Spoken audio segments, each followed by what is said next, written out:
بسم الله الرحمن الرحيم. الحمد لله الذي أنزل على عبده الكتاب ولم يجعل له عوجا قيما لينذر بأسا شديدا من لدنه ويبشر المؤمنين الذين يعملون الصالحات أن لهم أجرا حسنا ماكثين فيه أبدا وينذر الذين قالوا اتخذ الله ولدا ما لهم به من علم ولا لآبائهم كبرت كلمة تخرج من أفواههم إن يقولون إلا كذبا فلعلك باخع نفسك على آثارهم إن لم يؤمنوا بهذا الحديث أسفا إنا جعلنا ما على الأرض زينة لها لنبلوهم أيهم أحسن عملا وإنا لجاعلون ما عليها صعيدا جرزا أم حسبت أن أصحاب الكهف والرقيم كانوا من آياتنا عجبا إذ أوى الفتية إلى الكهف فقالوا ربنا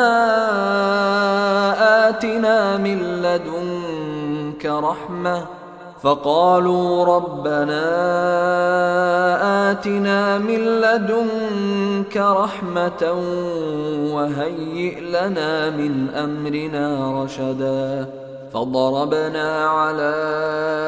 آذانهم في الكهف سنين عددا ثم بعثناهم لنعلم أي الحزبين أحصى لما لبثوا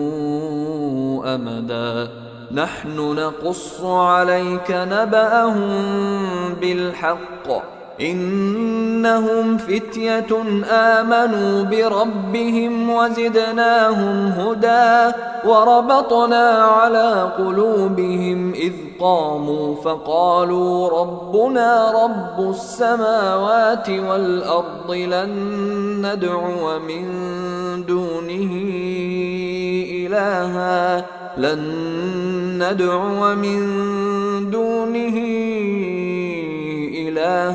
لقد قلنا إذا شططا هؤلاء قومنا اتخذوا من دونه آلهة لولا يأتون عليهم بسلطان بين فمن أظلم ممن افترى على الله كذبا وإذ اعتزلتموهم وما يعبدون إلا الله فأووا إلى الكهف ينشر لكم ربكم من رحمته ويهيئ لكم من أمركم مرفقا وترى الشمس إذا طلعت تزاور عن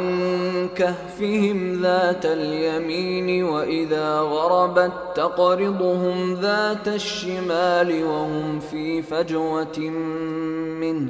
ذلك من آيات الله من يهد الله فهو المهتد ومن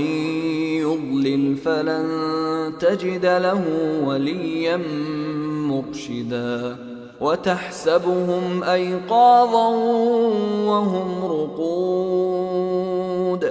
ونقلبهم ذات اليمين وذات الشمال وكلبهم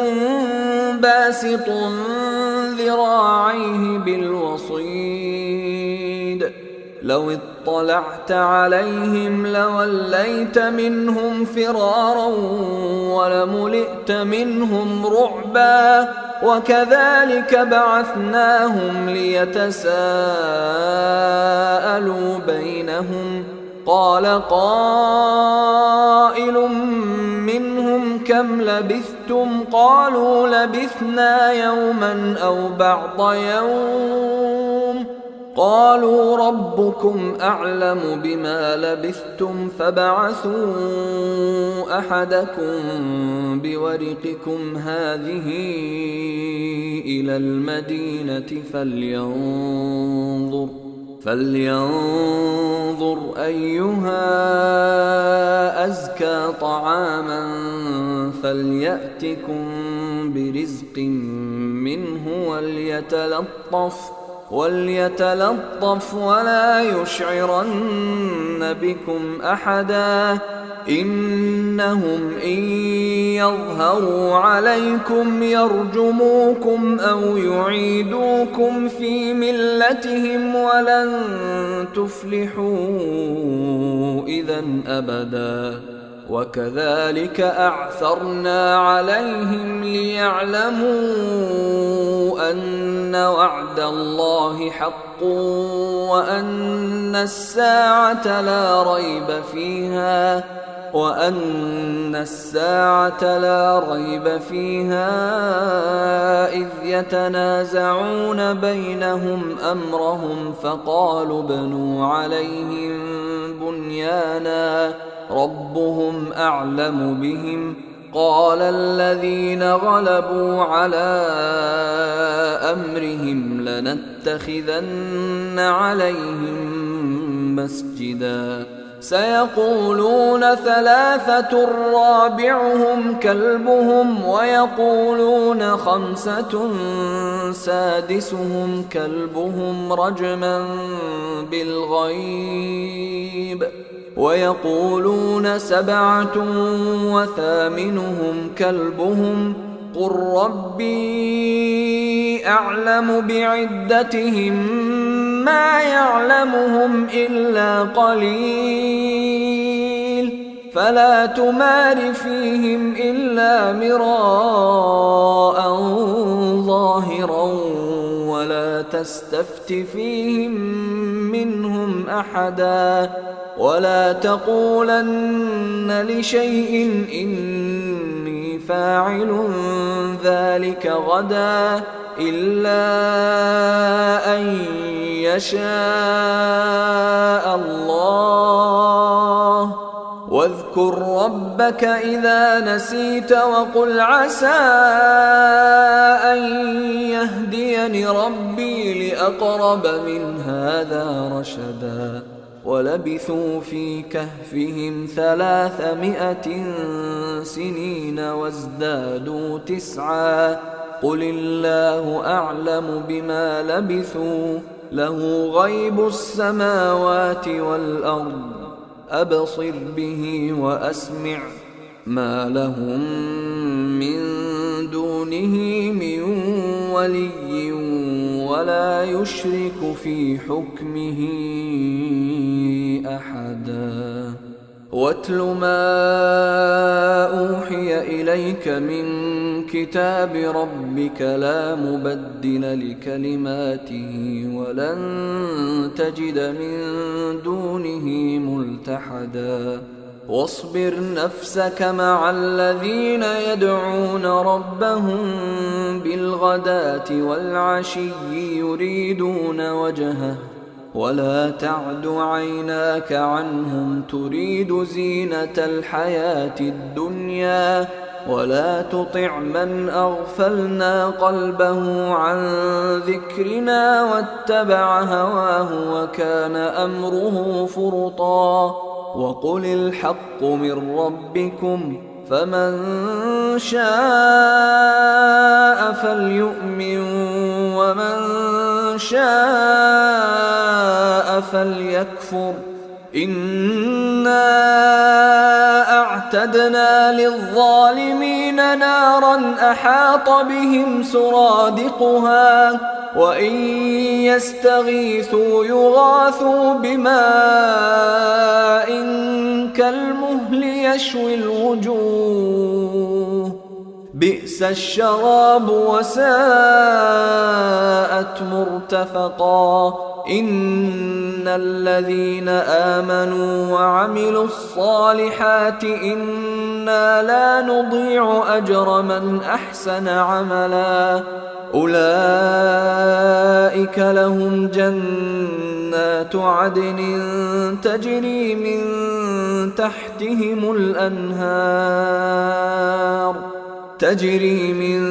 تحتهم الأنهار يحلون فيها من أساور من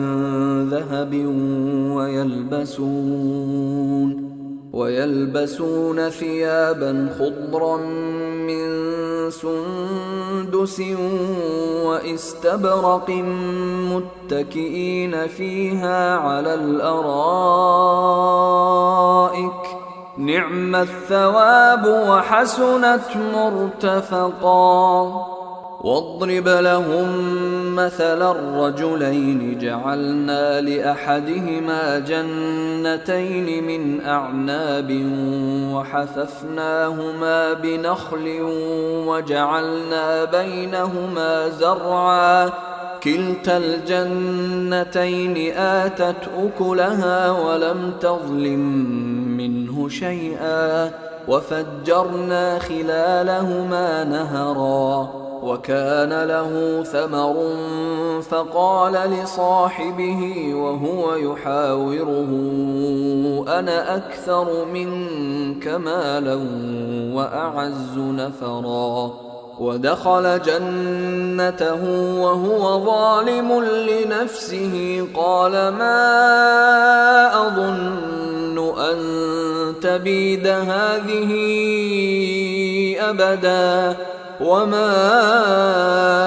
أظن الساعة قائمة ولئن رددت إلى ربي لأجدن خيرا منها منقلبا قال له صاحبه وهو يحاوره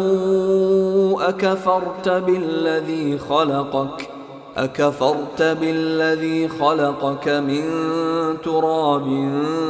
ثم من نطفة ثم سواك رجلا لكن هو الله ربي ولا أشرك بربي أحدا ولولا إذ دخلت جنتك قلت ما شاء الله لا قوة إلا بالله إن ترني أنا أقل منك مالا وولدا فعسى ربي أن يؤتيني خيرا من جنتك ويرسل عليها حسبانا من السماء فتصبح صعيدا زلقا أو يصبح ماؤها غورا فلن تستطيع له طلبا وأحيط بثمره فأصبح يقلب كفيه على ما أنفق فيها وهي خاوية على عروشها ويقول يا ليتني لم أشرك بربي أحدا ولم تكن له فئة ينصرونه من دون الله وما كان منتصرا هنالك الولاية لله الحق هو خير ثوابا وخير عقبا واضرب لهم مثل الحياة الدنيا كماء إن أنزلناه من السماء فاختلط به نبات الأرض فأصبح هشيما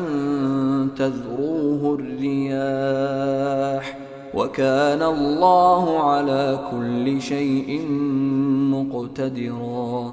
المال والبنون زينة الحياة الدنيا والباقيات الصالحات خير عند ربك ثوابا وخير أملا. ويوم نسير الجبال وترى الأرض بارزة وحشرناهم فلم نغادر منهم أحدا وعرضوا على ربك صفا لقد جئتمونا كما خلقناكم أول مرة بل زعمتم أن لن نجعل لكم موعدا. ووضع الكتاب فترى المجرمين مشفقين مما فيه ويقولون يا ويلتنا ما لهذا الكتاب لا يغادر صغيرة ولا كبيرة إلا أحصاها ووجدوا ما عملوا حاضرا ولا يظلم ربك أحدا. وإذ قلنا للملائكة اسجدوا لآدم فسجدوا إلا إبليس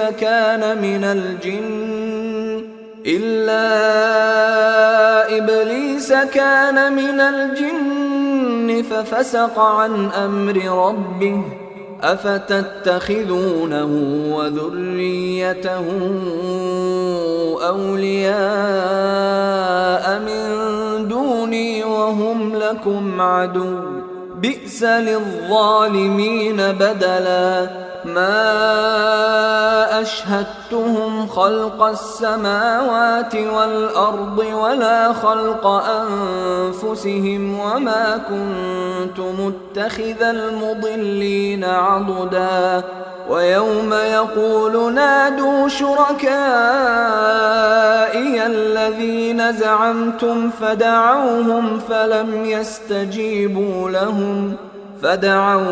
فلم يستجيبوا لهم وجعلنا بينهم موبقا. ورأى المجرمون النار فظنوا أنهم مواقعوها ولم يجدوا عنها مصرفا. ولقد صرفنا في هذا القرآن للناس من كل مثل وكان الإنسان أكثر شيء جدلا. وما منع الناس أن يؤمنوا إذ جاءهم الهدى ويستغفروا ربهم إلا أن تأتيهم سنة الأولين أو يأتيهم العذاب قبلا. وما نرسل المرسلين إلا مبشرين ومنذرين ويجادل الذين كفروا بالباطل ليدحضوا به الحق واتخذوا آياتي وما أنذروا هزوا. ومن أظلم ممن ذكر بآيات ربه فأعرض عنها ونسي ما قدمت يداه إنا جعلنا على قلوبهم أكنة أن يفقهوه وفي آذانهم وقرا وإن تدعهم إلى الهدى فلن يهتدوا إذا أبدا. وربك الغفور ذو الرحمة لو يؤاخذهم بما كسبوا لعجل لهم العذاب بل لهم موعد لن يجدوا من دونه موئلا وتلك القرى أهلكناهم لما ظلموا وجعلنا لمهلكهم موعدا وإذ قال موسى لفتاه لا أبرح حتى أبلغ مجمع البحرين أو أمضي حقبا فلما بلغا مجمع بينهما نسيا حوتهما فاتخذ سبيله في البحر سربا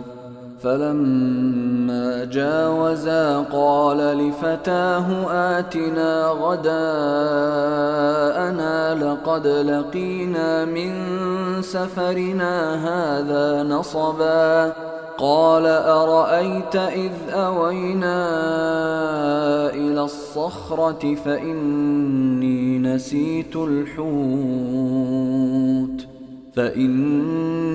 نسيت الحوت وما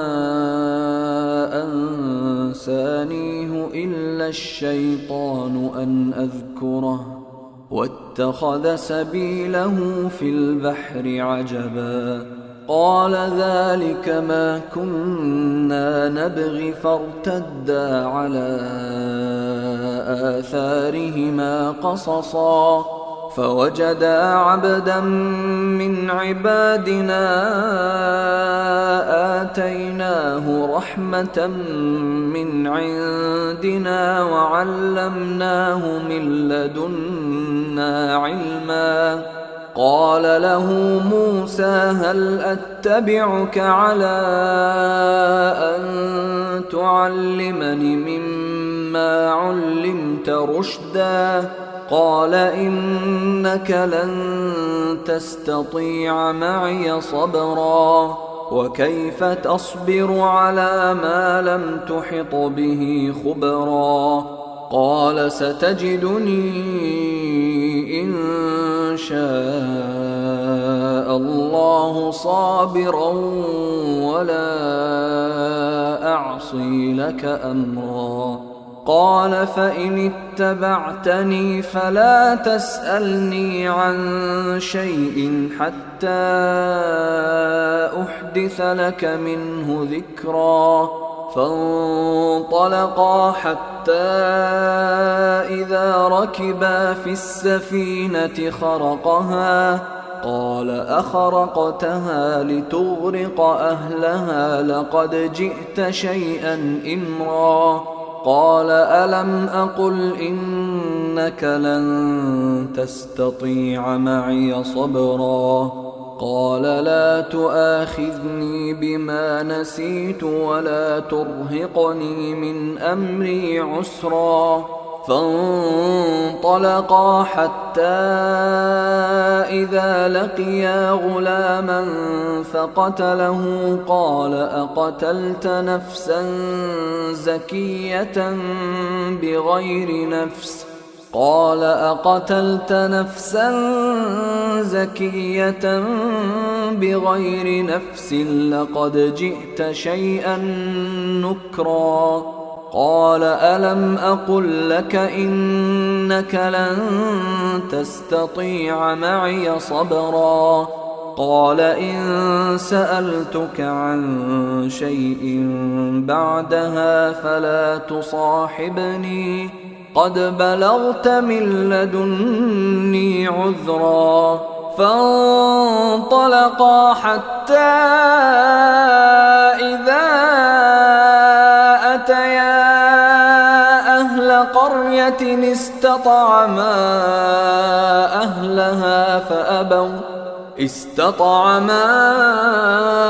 أهلها فأبوا أن يضيفوهما فوجدا فيها جدارا يريد أن ينقض فأقامه قال لو شئت لاتخذت عليه أجرا قال هذا فراق بيني وبينك سأنبئك بتأويل ما لم تستطع عليه صبرا أما السفينة فكانت لمساكين يعملون في البحر فأردت أن أعيبها وكان وراءهم ملك يأخذ كل سفينة غصبا وأما الغلام فكان أبواه مؤمنين فخشينا أن يرهقهما طغيانا وكفرا فأردنا أن يبدلهما ربهما خيرا منه زكاة وأقرب رحما وأما الجدار فكان لغلامين يتيمين في المدينة وكان تحته كنز لهما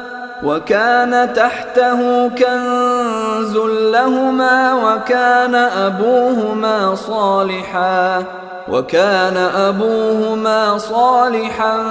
فأراد ربك أن يبلغا أشدهما ويستخرجا كنزهما رحمة من ربك وما فعلته عن أمري ذلك تأويل ما لم تسطع عليه صبرا ويسألونك عن ذي القرنين قل سأتلو عليكم منه ذكرا إنا مكنا له في الأرض وآتيناه من كل شيء سببا فأتبع سببا حتى إذا بلغ مغرب الشمس وجدها تغرب في عين حمئة ووجد عندها قوما قلنا يا ذا القرنين إما أن تعذب وإما أن تتخذ فيهم حسنا قال أما من ظلم فسوف نعذبه ثم يرد إلى ربه فيعذبه عذابا نكرا وأما من آمن وعمل صالحا فله جزاء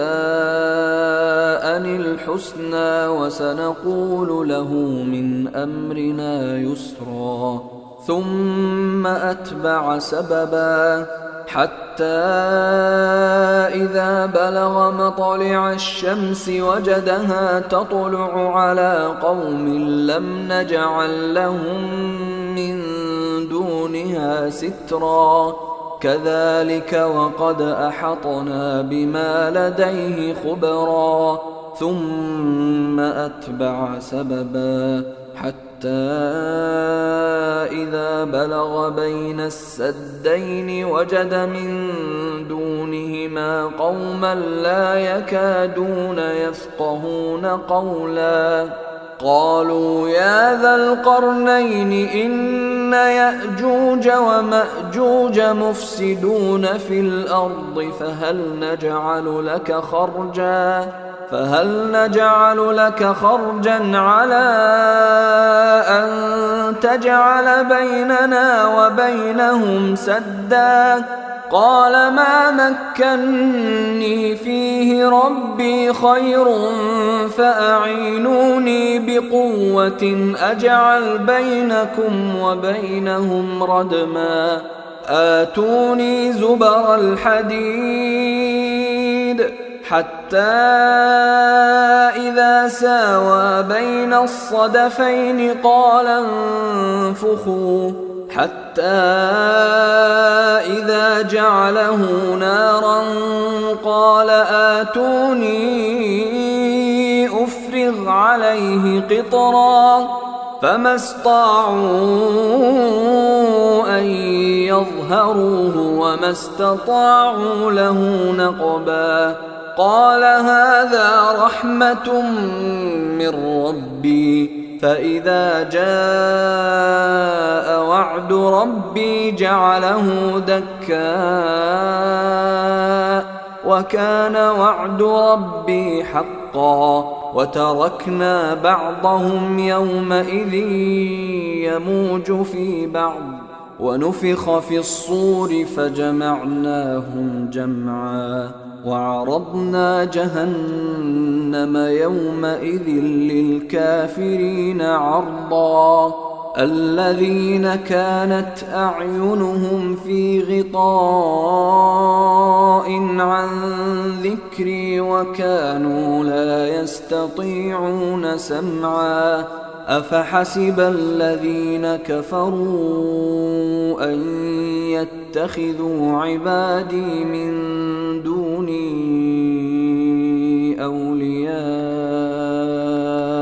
إنا أعتدنا جهنم للكافرين نزلا قل هل ننبئكم بالأخسرين أعمالا الذين ضل سعيهم في الحياة الدنيا وهم يحسبون أنهم يحسنون صنعا أولئك الذين كفروا بآيات ربهم ولقائه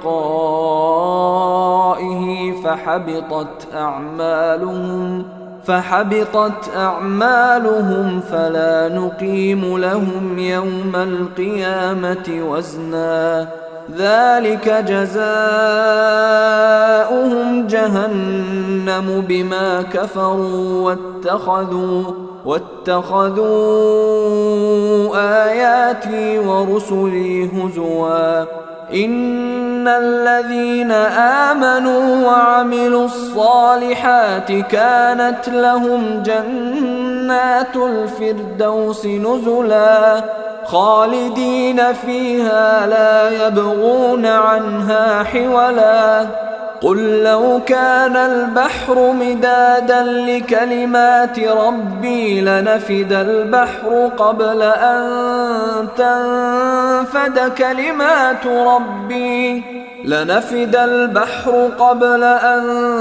تنفد كلمات ربي ولو جئنا بمثله مددا قل إنما أنا بشر مثلكم يوحى إلي أنما إلهكم إله واحد فمن كان يرجو لقاء ربه فليعمل عملا